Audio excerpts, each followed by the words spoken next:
So last class we have explained about this arrays of a structure. Now we are explaining arrays within structure. Okay, arrays of structure means you are declaring the structure variable as an arrays.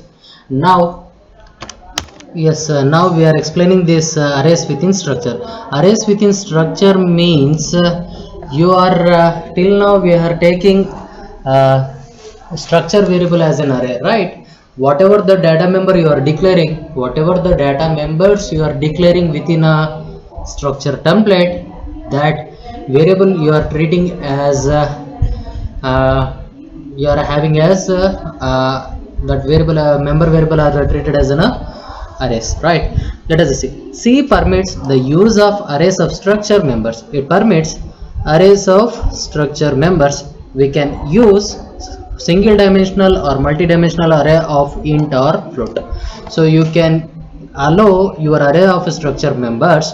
So these members we can able to treat, these members can be able to treat as an array of structure members. Hence we can use single dimensional or multi-dimensional array variables of the member within your structure templates. Okay, this is the structure template, right? And this is the name of the structure variable. It is also array of a structure.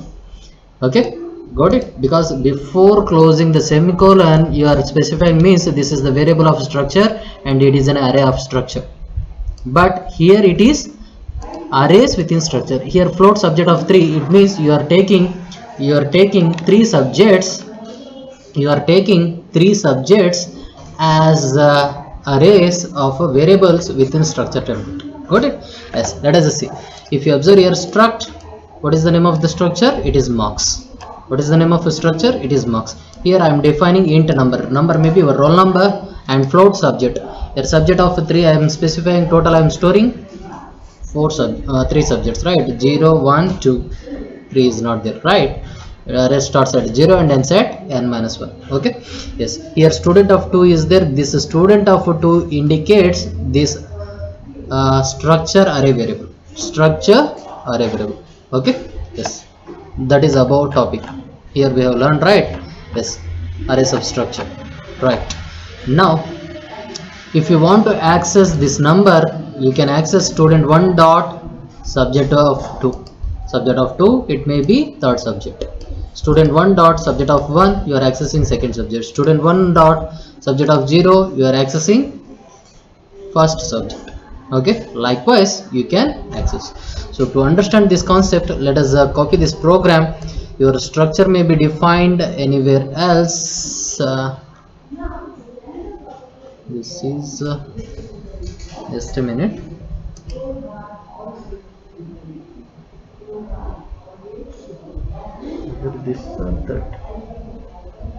Just a minute. This will take almost 1 hour. I think so. It will take almost 1 hour. Just a minute. Part 2017. Here it is there. Unit 4 it is not there. Here it is there.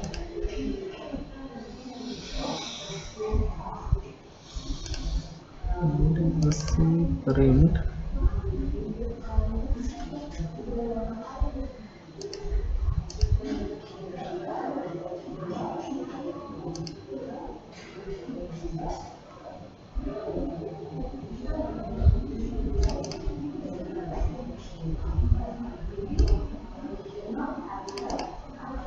Okay, anyhow, let me see, check this program. Okay, I think it is okay. Anyhow, let me copy this program. We will explain. Copy and take the notepad and paste it. Yes, now come to our program. Okay, so this is a sample program to explain the arrays within structure. Okay, yes. Now hash include stdio.h, hash include unio.h, and here it is a void main function. Now I'm declaring the structure. If you want, if you are getting confusion, you can declare it outside of the main also. It is also possible. Okay, yes, right. What is the name of the structure? The structure name is marks. Here subject, here it is array of structure variable. Okay, array of structure member, array of structure member, right. So here it is into total normal variable. You are going to be reading 3 subject marks. Now in the main function, what exactly we are doing, please observe here. We are initializing this array of structure variable. This is array of structure variable, right? Its size is 3, right? So please observe here, 45 67 81 is the first student marks. Okay, 0 75 53 is the second student marks. 65 0 57 is the third student. Sorry, here 45 67 81 and 0 means we have to calculate the total, hence it is placed as 0. Okay, fourth element is treated as in a 0. Anyhow, we will see. Okay, 0 1 2. Okay, and here the 0 is initialized. This is because of to calculate the total. Here the 0 is there, it is to calculate the total. Here 0 is there, we have to calculate the total. So we have initialized these values, and now I am declaring one more variable. This is, please observe, this is structure of array variable,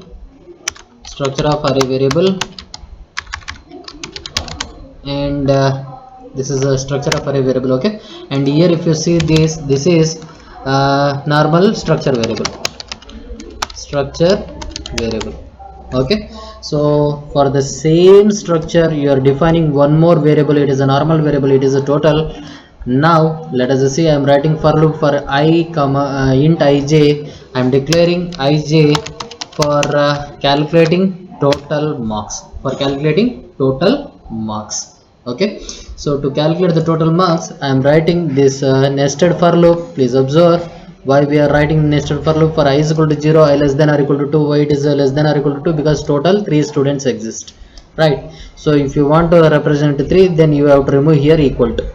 Okay, now let us see, if the condition is true, it is entering here j is equal to 0, j less than or equal to 2, condition is true. If the condition is true, it will come here student of 0 dot total. What you are calculating? Student of 0 dot total plus equal to. Then what does it mean?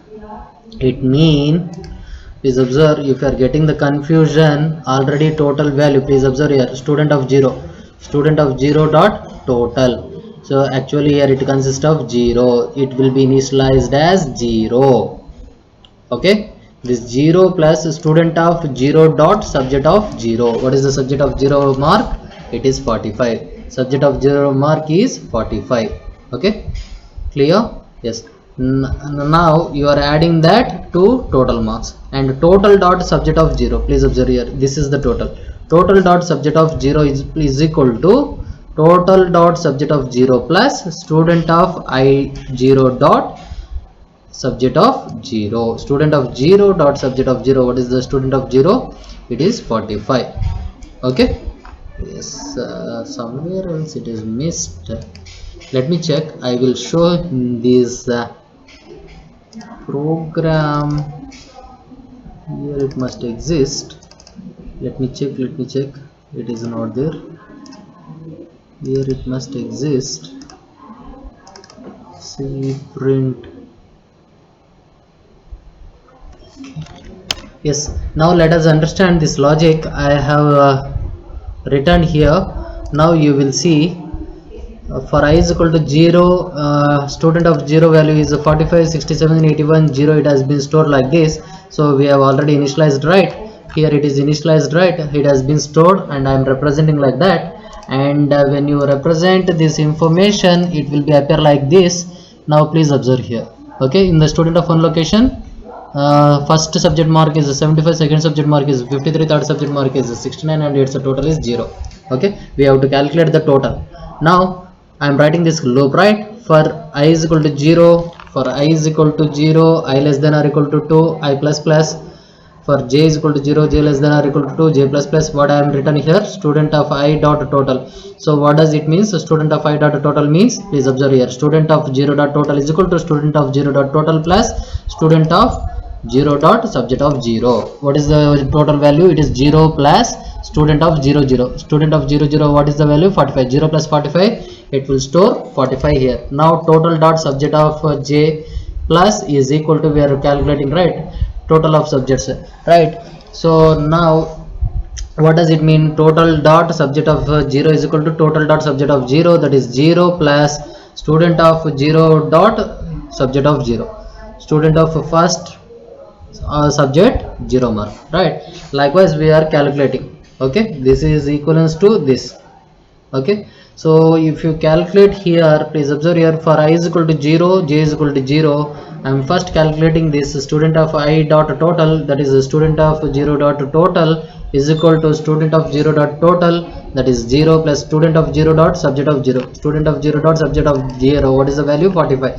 So that 45 will be added to your student of 0 dot total, okay. And now total dot subject of 0 is there, here we are calculating 0 plus, it is also 45, right? So when I afterwards, it will come to the j incrementation, j become 1 less than or equal to 2, condition true, it will enter into this block, right? Whenever it is entering into this block, so here it comes, now I becomes 0, j becomes 1, I becomes 0 and j becomes 1. We have to calculate this process. Student of 0 dot total, student of 0 dot total, already student of 0 dot total we got 45 plus student of 0 dot subject of 1. What is the subject 1 marks? Here the subject 1 marks is 67. 45 plus 67, it will be calculated, that is 112. 112 will be stored in student of 0 dot total, okay. And next you are calculating total dot subject of j, that is total dot subject of 1. Subject 1 is the total of subject of 1. Subject of 1 is 0 plus student of 0 dot subject of 1. So subject 1 value is 67. 0 plus 67, it is 67, okay. And next I becomes, it means after that where the control will go for j incrementation, j become 2 less than or equal to 2, condition true, it will enter here student of 0 dot total, right? So it is I'm explaining here, okay, for your understanding purpose. So likewise you have to develop this program, otherwise you are unable to understand what exactly you are doing, okay. Okay, somewhat it is a little confusion program. Anyhow, I will share this. If you don't understand, then please put me, and you should know what exactly we are doing. Just you write this syntax, it's enough. If the question is asked, you write this question, okay, that is enough. Or else we are having in our lab program, one program is there, you just try to write that program, okay. Yes, if you are getting confusion of these things, then you just copy our lab program. Our lab program is there, I will tell you, you just copy that program, okay. Yes, next our concept is nested structure. This question is also asked in your previous question paper. As we know what is meant by nested structure. So what do you mean by nested structure? Structure within structure. Placing of one structure within another structure is called as nested structure. Structure within another structure is called as nested structure. In this nested structure, one structure variable can be declared as member of another structure variable. Whatever the member variables you are declaring, you can declare the variable of one structure variable in another structure variable. So let us see this example. If you see this example, here I am defining the structure name. What is the structure name? It is date. In this date we are having these three data members. What is the data members? Int day, dd, int mm, int yy. These indicates day, month and year. Yes sir. Now you just observe here, this is data members of this structure. What is the name of the structure? Date. So here the data members are dd as integer variable, mm as integer variable, yy is a integer variable. dd, mm, yy stands for day, month and year, okay. Here this structure ends. I am starting one more structure. So every student is having date of birth, right? Every student is having date of birth, right? So let us see here why I am creating one more structure. What is the name of the structure here? Student. Here we are declaring the variables int roll number, character s name of 20, struct date d. struct date d. Got it? Yes. So what is the struct date d? You are creating the variable of, you are creating the structure variable declaration in this structure template. Okay, so this is nothing but a nested structure. If you want to access this dd, then you have to access the variable of a student followed. This is an outer structure, this is an inner structure. Okay, this is an outer structure and this is the inner structure. In this outer structure, it consists of a inner structure date, and through that inner structure you can access this member. Okay, so that is why in the above example, student is called as outer structure name, date is called as inner structure name.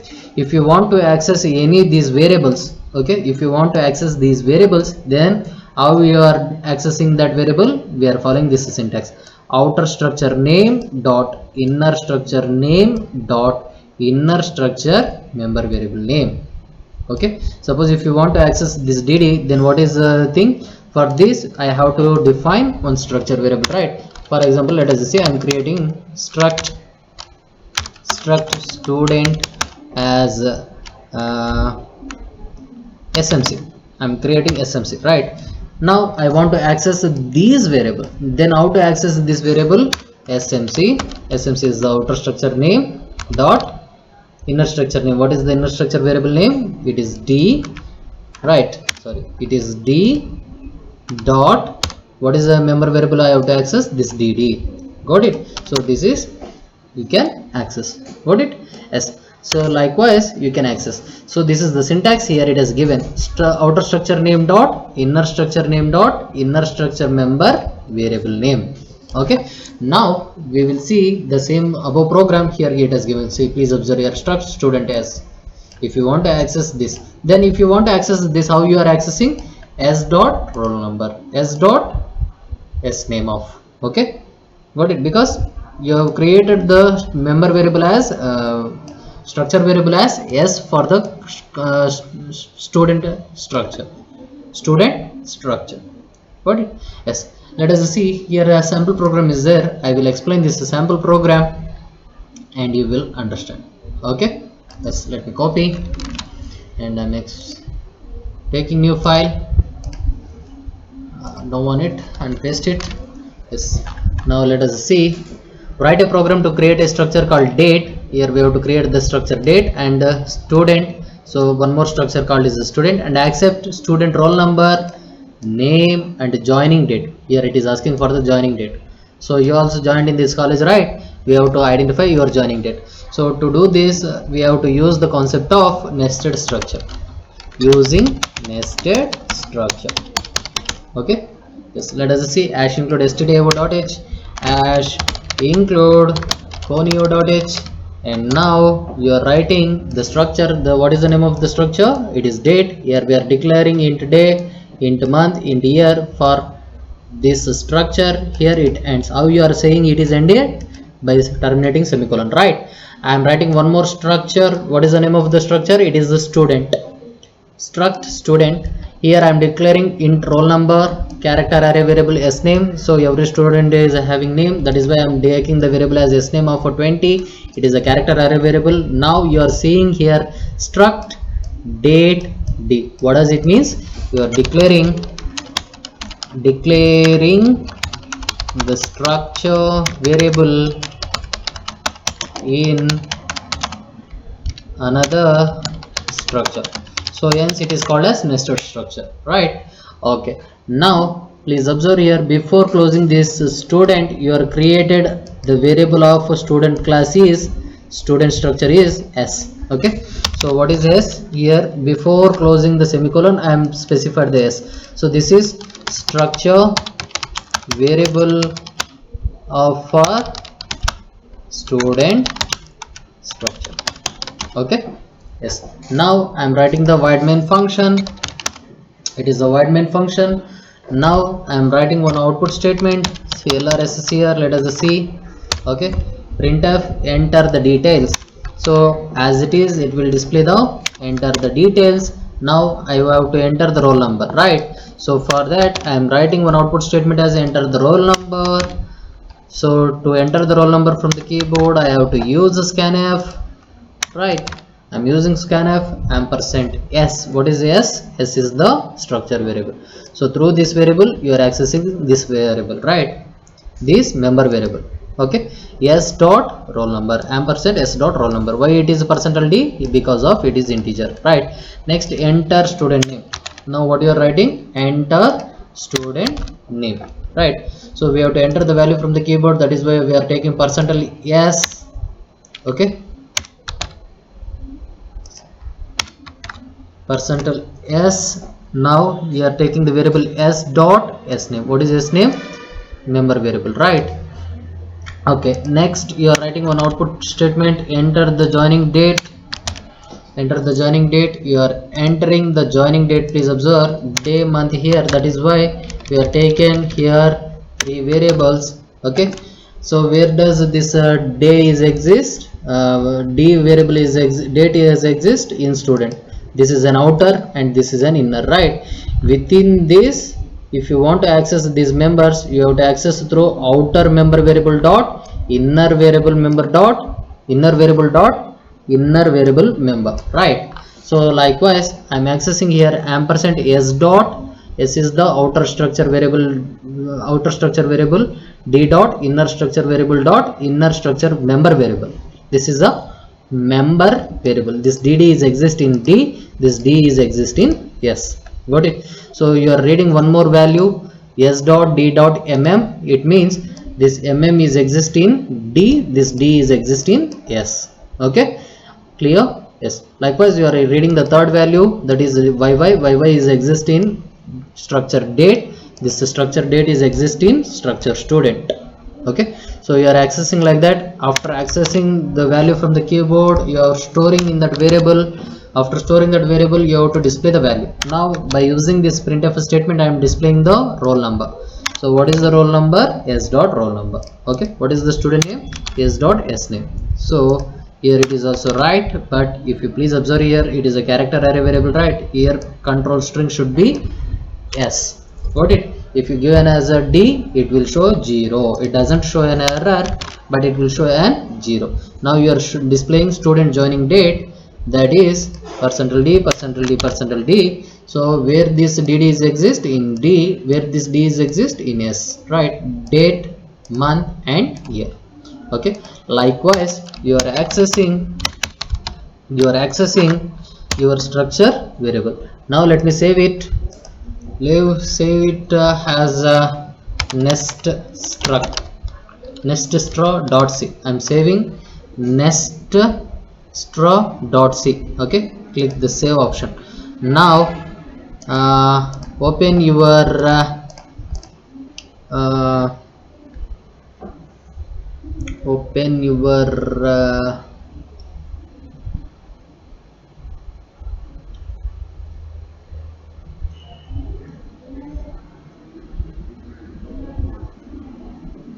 editor. Let me open my editor. Start Turbo C++. Now open it. File, open neststrut.c. okay, press F5. So this is our program. Let me compile. Is there any error? No error. Now run it. Whenever I am running, it is asking for the roll number. I am entering 123, name Praveen, and joining date 37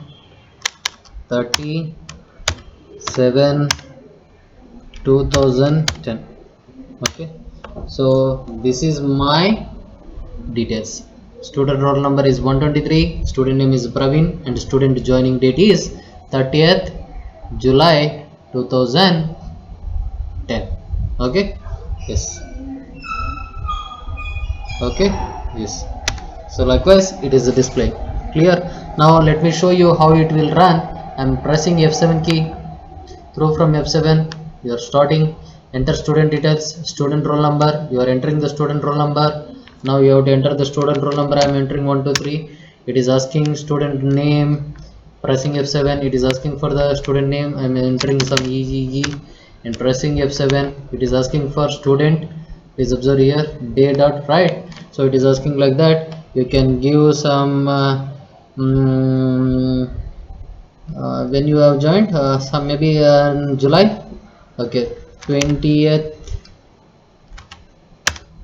July 2020. Okay, yes. Afterwards, it is displaying. I'm pressing F7. It is coming here. It is displaying. It is displaying. It is displaying. So through getch, you are getting these details. Okay, this is your nested structure. Clear?